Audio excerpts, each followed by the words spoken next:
아멘. 자, 오늘 말씀의 제목은 조롱하는 자들이라는 제목으로 말씀을 생각해 보도록 하겠습니다. 옛날에 한 청년이 있었습니다. 이 한 청년은 열심히 공부를 하여서 국가에서 치는 시험을 꼭 합격하고 싶었어요. 그런데 어느 날은 공부를 너무 많이 하다 보니까 밖에 잠깐 나가고 싶어서 밖에 나가서 둘러보았습니다. 그런데 웬걸 한 그네를 타고 있는 아가씨를 보게 됐어요. 근데 아가씨를 본 것뿐만 아니라 아가씨를 보고 한눈에 반하여서 아가씨와 함께 연락처를 주고받고 미래를 기약하였습니다. 제가 지금 사시를 공부하고 있는데 이 공부가 끝나면 우리 결혼합시다. 이렇게 하였습니다. 그런데 그렇게 결혼 약속을 했음에도 불구하고 시험 보러 간 동안에 어떻게 그 동네에 있는 경찰서장이 어떻게 나의 수청을 들어라 하면서 이 아가씨한테 와가지고 그렇게 끊임없이 추근덕거리다가 나중에는 아가씨가 자기의 수청을 들어주지 않으니까 나중에는 감옥에 가뒀어요. 감옥에 가두고 네가 나의 수청을 왜 들지 않느냐 하면서 끝까지 거절하였습니다. 나는 결혼을 약속한 남자가 있습니다. 당신의 수청을 들 수 없습니다 하면서 계속 이야기를 했던 것이죠. 나중에 시험 보고 남자가 돌아왔습니다. 근데 그 남자가 시험에 합격했을까요? 떨어졌을까요? 이 돌아온 남자를 보니까 너무 행색이 어때요? 너무 형편없는 거예요. 돌아온 것을 보니까 옷도 더럽고 모자도 다 찌그러진 모자를 쓰고 온 거예요. 그래갖고 그 여자네 부모님이 보니까 아이고 이게 가서 시험 보고 온다더니 떨어졌구만, 볼장 없구만, 너만 기다리면서 우리 딸은 기다리면서 너하고 결혼만 한다고 시험 치고 나면 너랑 결혼한다고 그렇게 기대하고 고대했는데 결국 떨어져가지고 우리 딸만 황됐구만 하면서 너무 속상해한 것이죠. 근데 나중에 이 남자가 어떻게 변했을까요? 검사가 돼서 나타나서 이 모든 부조리를 다 꺾고 경찰서장도 붙잡고 그러고 난 다음에 아가씨와 결혼했다는 옛날 얘기가 있죠. 누구 얘기예요? 네? 춘향이 얘기죠. 춘향이 얘기. 지금 제가 얘기하는 동안에 여러분들 긴장감이 있었습니까? 없었습니까? 긴장감이 있었어요. 저 사람, 저 남자가 저 시험에 떨어졌는데 어떻게? 나중에 저 여자와 결혼할 수 있을까? 이런 긴장감이 있었어요? 없었어요? 있었어요? 있었으면 이야기 전달 너무 잘한 거고 없었다면 이야기를 너무 잘 알고 계신 거라 생각이 드는데 우리가 이야기의 끝을 알고 나면 긴장감이 부족하죠. 이야기의 끝을 알면 긴장감이 부족합니다. 왜요? 결국엔 잘 될 텐데, 결국에는 이런 결론이 있는 건데 하면서 이야기의 끝을 알고 있으면 긴장감이 덜합니다. 오늘 성경 말씀에 나오고 있는 조롱하는 자들의 모습이 나오고 있는데 예수님께서는 여러분들 다들 잘 아시다시피 이 모진 고통을 당하시고 계십니다. 모진 고통을 당하세요. 그러면서도 불구하고 예수님께서는 어떠한 한마디도 저들에게 대답을 하시며 이 무례한 놈이라고 한마디조차 하지 않으시는 것입니다. 왜 그럴까요? 예수님께서는 최후 승리를 알고 계셨기 때문인 것입니다. 예수님께서 매질을 당하시고 그 고통을 당하시고 계실 때 그것에 대해서 누가 슬퍼하며 속상했겠습니까? 그 예수님이 아닌 많은 사람들은, 정말 예수님의 제자들은 예수님에 대해서 안타까워하고 속상해하시며 저 무고한 사람을 왜 매질을 하느냐, 저 무고한 사람을 왜 조롱을 하느냐 하며 예수님에 대해서 너무나도 속상해 했을 것입니다. 그럼에도 불구하고 예수님께서는 거기서 한마디도 하지 않으셨다는 것입니다. 자, 저러들은 뭐라고 예수님을 조롱하였습니까? 바로 유대인의 왕이라고 하고 있는 것이죠.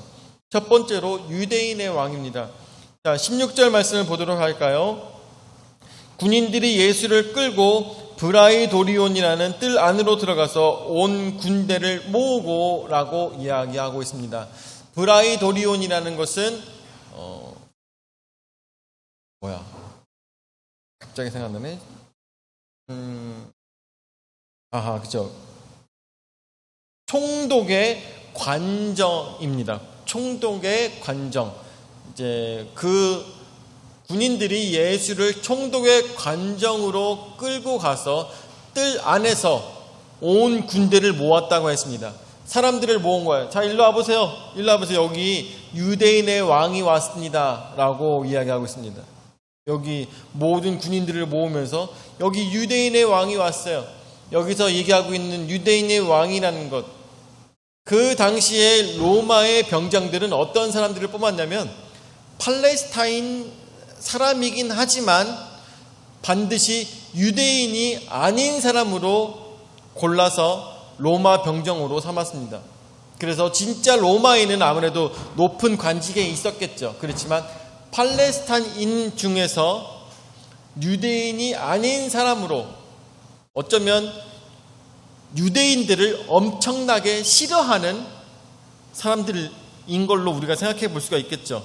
우리도 이웃나라 일본 사람들이 우리나라를 별로 안 좋아하고 중국 사람들이 우리나라를 별로 안 좋아하듯이 우리나라를 별로 좋아하지 않는 사람들로 그 병사들을 세워가지고 로마 병정으로 그렇게 삼았던 것입니다. 그래서 이 사람들은 무슨 거리만 생기면 유대인들을 괴롭히기를 좋아했고 유대인들을 조롱하기를 좋아했다라는 것을 우리는 상상해 볼 수가 있는 것입니다. 근데 이들은 군인들이 예수님을 끌고 총독의 관저로 가서 그곳에 뜰 안에 와서 자, 여러분들 모여보세요. 이곳에 와서 유대인의 왕을 만나보세요 하면서 함께 조롱하자고 사람들을 불러 모으고 있는 것을 우리가 볼 수가 있습니다. 이것은 이사야서 53장 3절의 말씀의 성취를 보여주고 있는 것입니다. 오래 걸릴까? 이사야서 53장 3절 말씀에 뭐라고 나와요? 배경을 검은색으로. 이사야서 53장 3절 말씀에 그는 멸시를 받아 사람들에게 버림을 받았으며 간고를 많이 겪었으며 질고를 아는 자라 마치 사람들이 그에게서 얼굴을 가리는 것 같이 멸시를 당하였고 우리도 그를 귀히 여기지 아니하였도다. 아멘. 그렇습니다. 제가 여러분들에게 그런 말씀을 드린 적이 있었죠. 당근 마켓처럼 이렇게 당근을 하면서 사람들하고 연락을 할 때 뭐라고 하냐? 차를 끌고 이제 제가 처음 가보는 동네로 가봐요. 가경동에 가요. 가경동에 딱 가가지고 자, 요번에 컴퓨터를 사러 갔습니다. 컴퓨터를 사러 갔는데 딱 차를 타고 갑니다. 차를 타고 딱 가가지고 가경동 앞에 딱 섰어요. 그리고 문자를 합니다. 저 도착했어요. 이렇게 합니다. 그러면 도착했어요 하고 있으면은 어떤 사람이 두리번 거리고 있어요. 느낌이 딱 와요. 느낌이 딱 와. 저 사람이다. 이죠? 저 사람이다. 느낌이 딱 와요. 그러면 딱 차에서 내려가지고 뭐라고 합니까? 당근이세요? 라고 물어봅니다. 그러면은 그 사람이 안 그래도 제가 찾고 있었다고 당근입니다. 이렇게 얘기를 하죠. 사람 이름 될 것도 없습니다. 어디 사는 누구세요? 라고 할 것도 없습니다. 뭐 갖고 나오셨어요? 할 것도 없습니다. 그냥 딱 4마디, 4글자, 당근이세요? 아니 5글자구나. 당근이세요? 한마디만 하면 다 모든 일들이 다 성취가 되는 것이죠. 하나님께서 이사야 선지자를 통하여서 이야기하십니다. 내가 이런 사람을 보낼 것이고 너희는 이렇게 행하게 될 것이다. 너희는 이런 마음을 갖게 될 것이다. 근데 그 사람은 바로 내가 보낸 사람이다라고 하나님께서 이사야 선지자를 통하여서 벌써 오래전에 400년 전에 벌써 말씀하셨다라는 것입니다. 얼마나 신묘막측한 일이라는 것을 우리가 생각해 볼 수가 있는 것이죠. 내가 이런 사람을 보낼 것인데 이 사람이 바로 내가 보낸 사람이다.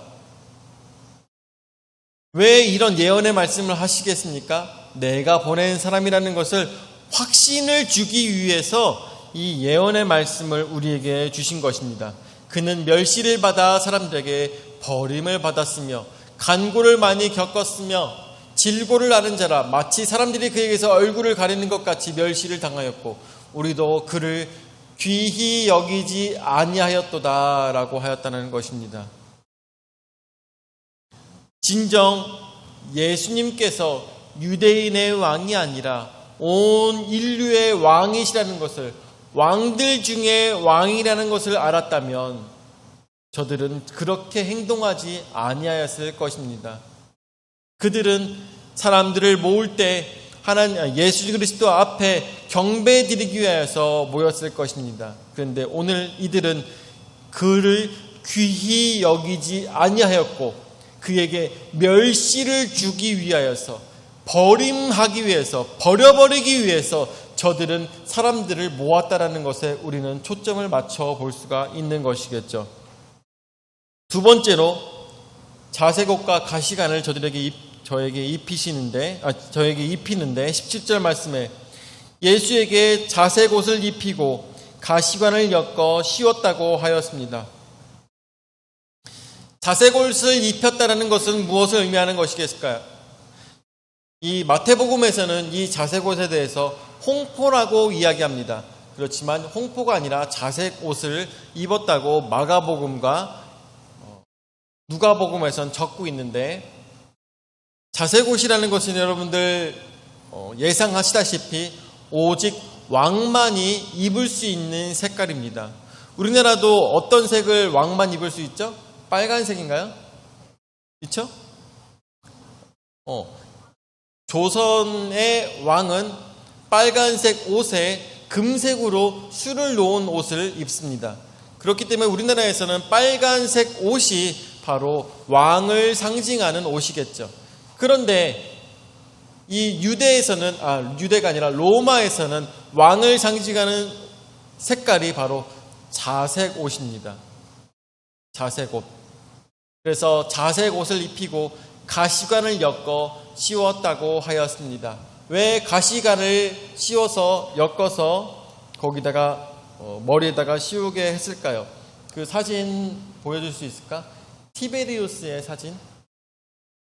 티베리우스의 동전을 보시면 우리가 볼 수가 있는데,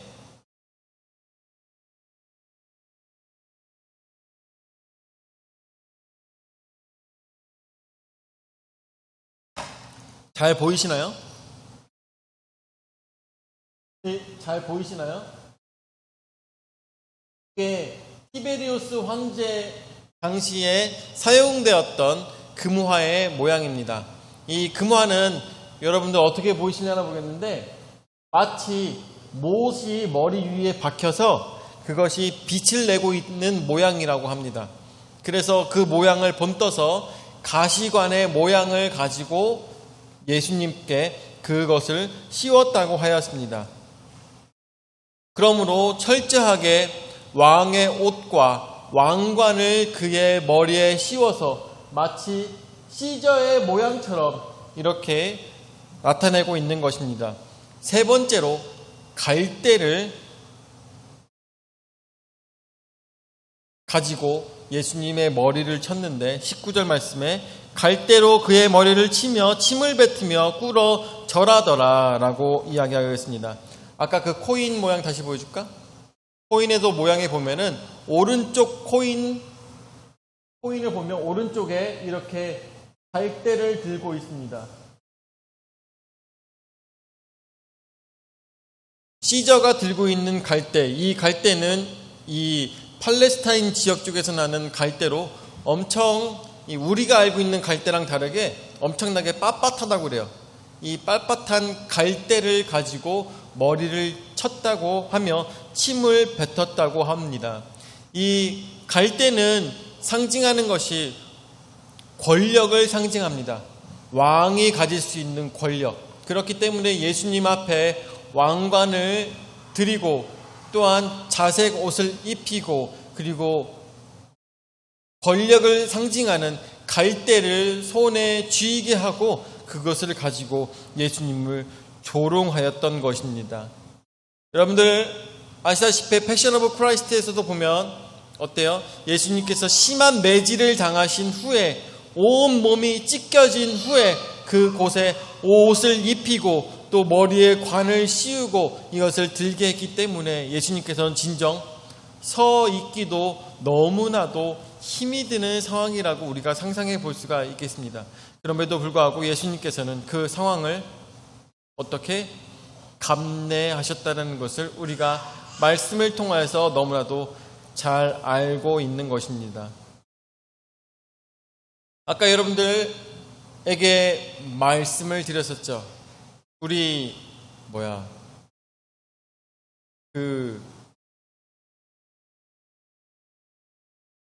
검사로 합격한 그 청년의 진짜 모습은 누가 알고 있었습니까? 아무도 몰랐습니다. 어느 누구도 알지 못했어요. 그래서 이 청년이 장모님 될 사람한테 찾아가서 모습을 보였을 때 그 장모님도 찬밥이나 던져주면서 야 이거나 먹어 하면서 속상해가지고 막 안타까워했던 모습이었습니다. 그런 것처럼 이 청년의 진짜 모습을 알지 못하는 많은 사람들은 얼마나 우습게 생각했겠습니까? 그렇기 때문에 그 경찰서장조차도 그를 우습게 보며 별것 아닌 사람이다라는 것을 생각했던 것입니다. 그렇지만 그 사람의 진가를 알게 됐을 때는 모두가 다 어떻게 대평소를 불며 머리에 관을 씌고선 이렇게 딱 하고선 뭐라 그러죠? 요거 들고선 딱 앞으로 가는데 얼굴이 전혀 보이지 않습니다. 그래서 춘향이는 누가 와서 자기를 구해주는지도 모르죠. 그런데 다 이렇게 하고 난 다음에 와가지고 변사또를 엎어놓고 다 죄인들을 다 붙잡아 놓고 그리고 춘향이를 앞에다 데려다 놓고 딱 펼쳐서 이제 듣거라 하면서 엄청나게 멋진 모습으로 그들 앞에 섰습니다. 얘기를 하며 너는 이런 뭐라고 하죠? 너 변사또는 백성들의 어려움을 돌아보지 아니하고 오히려 백성들을 괴롭히며 네가 하고 싶은 대로 하며 살았다. 그렇기 때문에 너는 벌을 받게 될 것이다. 이야기를 하며 어려움을 당하고 있던 그 아가씨를 불러서 목에다 칼을 씌웠던 그 아가씨의 칼을 벗겨서 불러와서 뭐라고 합니까? 네가 진정 수청을 들지 않겠느냐라고 하였을 때 왜 이 사람까지 나에게 수청을 들라고 하는지 도저히 알 수가 없는 상황에 저는 사랑하는 사람이 있기 때문에 결혼을 약속한 사람이 있기 때문에 나는 그렇게 할 수가 없습니다 라고 했을 때 어떻게 합니까? 고개를 들어서 나를 봐라 라고 얘기합니다. 고개를 들어라 라고 했을 때 고개를 들었을 때 그 앞에 누가 있는 것입니까?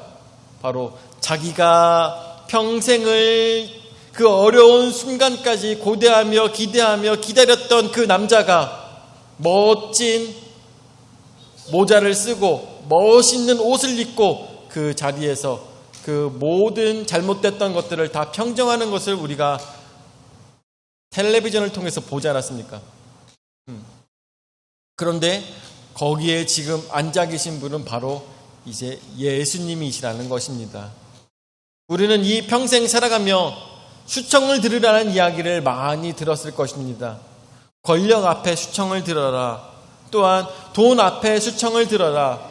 그리고 가족들 앞에 수청을 들어라. 네가 왜 예수만 쫓냐? 네가 왜 예수만 따르냐? 세상에는 더 좋은 것들이 얼마나 많이 있는데 라고 이야기하고 있을 때 우리는 생각합니다. 진짜 의미와 또한 진짜 중요한 것은 거기에 있는 것이 아니라 바로 예수님 안에 있는 영원한 생명이 예수님 앞에 있다라는 것을 우리는 알고 있기 때문에 모든 것들을 다 뒤로 하고 예수님만 바라볼 수 있었던 것입니다. 그 마지막 날 예수님께서 우리에게 오셔서 고개를 들어보라고 얘기했을 때 우리는 어떤 표정이 되겠습니까? 아마 울며 불며 예수님 너무나도 힘들었어요. 예수님 나의 인생에 너무나도 고난이 많았습니다. 예수님 나의 얘기 좀 들어주세요 라고 하며 모든 것들을 토로하는 그 날이 올 거라고 생각이 듭니다. 오늘 말씀을 마무리 짓도록 하겠습니다. 조롱하는 자들이 예수님을 조롱합니다. 그 군인들이 예수님을 붙들고 조롱하고 있습니다. 유대인의 왕이라고 부르며 저들은 경배하고 있지만 어느 곳에서도 예수님에 대해서 존경심은 없는 것입니다. 왕으로서 자색옷과 가시관을 입히고 있지만 뿐만 아니라 권력에 갈대를 쥐어주고 있지만 저들은 조롱하고 있습니다. 진정한 가치는 아는 우리만이 이 모든 것의 자색옷과 가시관과 갈대를 지금도 생각하며 예수님을 기억하며 이 삶을 이어가고 있는 것입니다. 오늘도 우리는 빛나는 광명의 왕, 정말 멋들어진 왕을 바라보는 것이 아니라 자색옷과 가시관과 갈대를 들고 있음에도 불구하고 자신의 길을 묵묵하게 걸어가는 예수님을 우리 마음으로 그리고 있는 것입니다. 오늘도 믿음으로 승리하시길 바랍니다. 예수님께서도 그 고난을 당하셨고 예수님께서도 그 어려운 길을 택하시고 그 길을 가셨던 것입니다. 우리의 길도 꼭 광명의 길만은 있는 것은 아닙니다. 그렇지만 마지막 출구는 광명이라는 것을 생각하며 오늘도 믿음으로 어려운 이 모든 길을 감내하시며 승리하시기를 예수 이름으로 축원을 드립니다. 아멘. 사랑의 주님 은혜와 사랑 감사를 드립니다. 오늘도 저에게 귀한 은혜의 말씀으로써 저희가 깨달아 알 수 있도록 인도하여 주심을 감사를 드립니다. 예수님께서 가신 그 길은 고난의 길이었고 눈물의 길이었으며 어느 누구도 돌아보지 않는 길이었던 것을 오늘 말씀을 통하여서 보게 됩니다. 조롱받으시는 속에서도 예수님께서는 오로지 이 모든 일들의 성취만을 생각하셨던 것을 우리는 말씀을 통하여서 생각하게 됩니다. 주여 우리의 인생에도 주님께서 같이 하여 주셔서 우리가 힘들고 어려운 모든 상황들 속에서도 최후 승리를 믿으며 끝까지 버티며 이겨나갈 수 있는 우리의 온전한 신앙이 될 수 있도록 주여 역사하여 주시옵소서. 이제는 자기 몸부려 죽기까지 우리 죄를 담당하신 구주 예수 그리스도의 은혜와 자기 외아들을 주기까지 우리를 사랑하신 아버지 하나님의 무한하신 사랑과 성령 하나님의 감화감동 역사 교제의 위로 내주하신 은혜가 마지막 승리를 바라며 오로지 예수 그리스도의 고난을 기억하여 나에게도 있는 모든 고난을 승리로서 이겨내고자 하는 모든 성도들 머리 위에 영원히 함께 하실지어다. 아멘.